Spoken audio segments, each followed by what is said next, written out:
Je vais vous présenter un cours d'introduction au français. Nous allons parler des lettres et des sons en français. À la fin de cette vidéo, vous connaîtrez les éléments basiques pour prononcer et lire les mots. Voici le sommaire. Le vocabulaire utile, l'alphabet, les accents, les autres signes orthographiques, les lettres muettes, l'accent tonique, les combinaisons de lettres et enfin l'orthographe. Pour bien se comprendre, voici le vocabulaire utilisé dans cette présentation. Si je dis « Mes étudiants sont fantastiques », c'est une phrase. Une phrase composée de 4 mots. Un mot est composé de syllabes. Fan, tas, ti, que. Les syllabes sont elles-mêmes composées de lettres. Fan est une syllabe de 3 lettres. Les lettres et les syllabes produisent des sons, représentés par ce symbole. L'alphabet maintenant. Voici l'alphabet français. Il a 26 lettres, 6 voyelles, A, E, I, O, U, Y, et 20 consonnes. Les lettres françaises ont une prononciation spécifique. Écoutez. A, B, C, D, E, F, G, H, I, J, K, L, M, N, O, P, Q, R, S, T, U, V, W, X, Y, Z. Les couleurs représentent des groupes de lettres qui ont des sons proches. B, C, D, G, P, T. On entend le son E. Q, U, ont le son U. Les accents. Sur les voyelles françaises, on peut trouver des accents. Il existe 3 accents. L'accent aigu, l'accent grave et l'accent circonflexe. Dans le petit tableau, vous pouvez voir sur quelles lettres se placent les accents. Par exemple, vous voyez dans la première ligne que l'accent aigu existe seulement sur la lettre E. Il faut savoir qu'un mot peut avoir plusieurs accents. Des accents identiques, par exemple sérénité, ou des accents différents. Par exemple, les élèves. En français, un accent n'est jamais tonique. Il ne marque pas l'intonation du mot. La lettre E, sans accent, se prononce E. Si on place un accent sur la lettre E, le son est modifié. Avec un accent aigu, on prononce E. Avec un accent grave ou un accent circonflexe, on prononce E. Donc, un accent sur le E change le son de la lettre. Sur les autres voyelles, le son ne change pas. Les autres signes orthographiques. Sur les lettres ou sous les lettres, on peut voir parfois des signes qui ne sont pas des accents. Par exemple, le tréma. Il sépare 2 voyelles pour bien prononcer distinctement les 2 lettres. Exemple, maïs. On prononce le A et le I. Sans le tréma, la prononciation est différente. Mais, c'est un autre mot. Un autre signe orthographique est la cédille. Elle se place sous la lettre C et seulement devant les voyelles A, O, U. Un C cédille se prononce S, comme la lettre S. Sa, so, su. Exemple, un garçon français. Sans la cédille, la prononciation est différente. K, ko, Q. En français, il y a beaucoup de lettres muettes. c'est-à-dire des lettres qui ne se prononcent pas.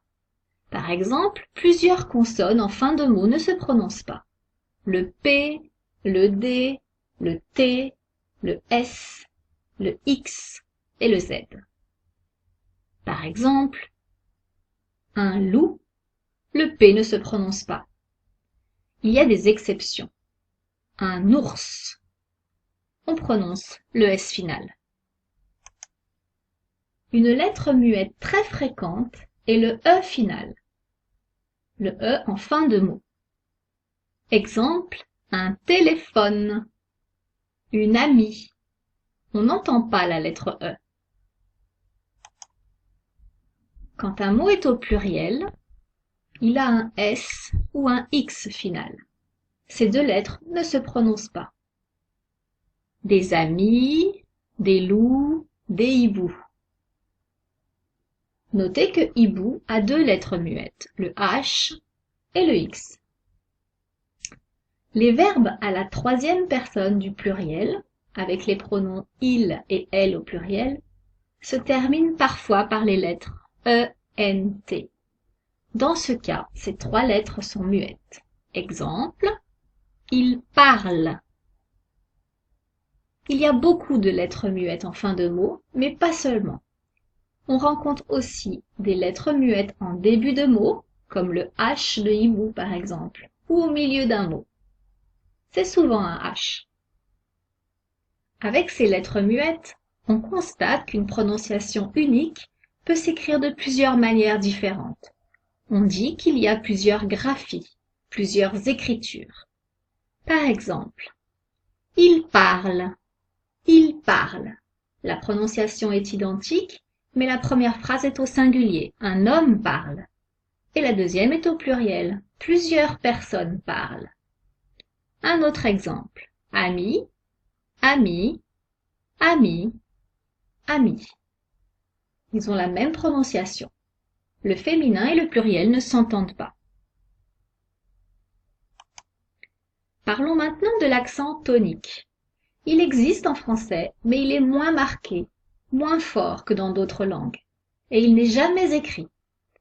L'accent tonique est placé sur la dernière syllabe des mots. Exemple, un ordinateur. On accentue un peu, teur, ordinateur. Quand la dernière syllabe est muette, comme dans téléphone, la syllabe ne est muette, on accentue la syllabe précédente, téléphone. Parlons maintenant des combinaisons de lettres. En français, il existe beaucoup de combinaisons de lettres qui produisent un nouveau son. 2 ou 3 lettres placées ensemble qui vont produire un son. Des associations de voyelles et de consonnes. Voici 4 exemples de combinaisons de 2 consonnes. C et H produisent le son ch, comme dans chat. P et H produisent le son f, comme dans photo. G et N produisent le son ng, comme dans ligne. G et U produisent le son g, comme dans bague. Voyons maintenant des combinaisons de 2 voyelles. E et I produisent le son E, comme dans abeille. A et U produisent le son O, comme dans auto. O et U produisent le son OU, comme dans loup. O et I produisent le son OUA, comme dans moi. On peut aussi faire une combinaison de 3 voyelles, E, A, U, qui produisent le son O, comme dans le mot cadeau. 2 combinaisons de lettres en fin de mot produisent le son E. C'est la combinaison E et R, comme manger, cuisinier, mais aussi la combinaison E et Z, vous mangez. Certaines combinaisons de voyelles et de consonnes s'appellent des voyelles nasales. Le son est produit par le passage de l'air dans la bouche, mais aussi dans le nez. d'où le terme nasal. Par exemple, A et N produisent le son en, comme dans balance. O et N produisent le son on, comme dans le mot avion. A, I et N produisent le son un, comme dans le mot main. Attention, vous voyez, le nasal peut avoir plusieurs orthographes, c'est-à-dire plusieurs combinaisons de lettres différentes. Le son en s'écrit par exemple de deux manières différentes, E-N et A-N. Certaines consonnes peuvent être doublées. Par exemple, la lettre P. Le son produit, P, est le même que pour la lettre unique. Épeler, appeler. Avec tous les exemples précédents, vous comprenez que quand vous entendez un son en français, il peut s'écrire de plusieurs manières différentes. C'est une particularité de l'orthographe française et une difficulté pour lire et écrire quand on est débutant. Voyons un exemple. Le son O.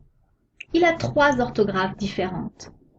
La lettre O, comme dans moto, A et U, comme dans auto, E-A-U, comme dans bateau. Un autre exemple maintenant. Le son S. Il a quatre orthographes différentes. La lettre S, comme dans serpent, un double S, comme dans tasse, un C cédille, comme dans garçon, et la lettre C, comme dans cinéma. Voilà, cette présentation est terminée.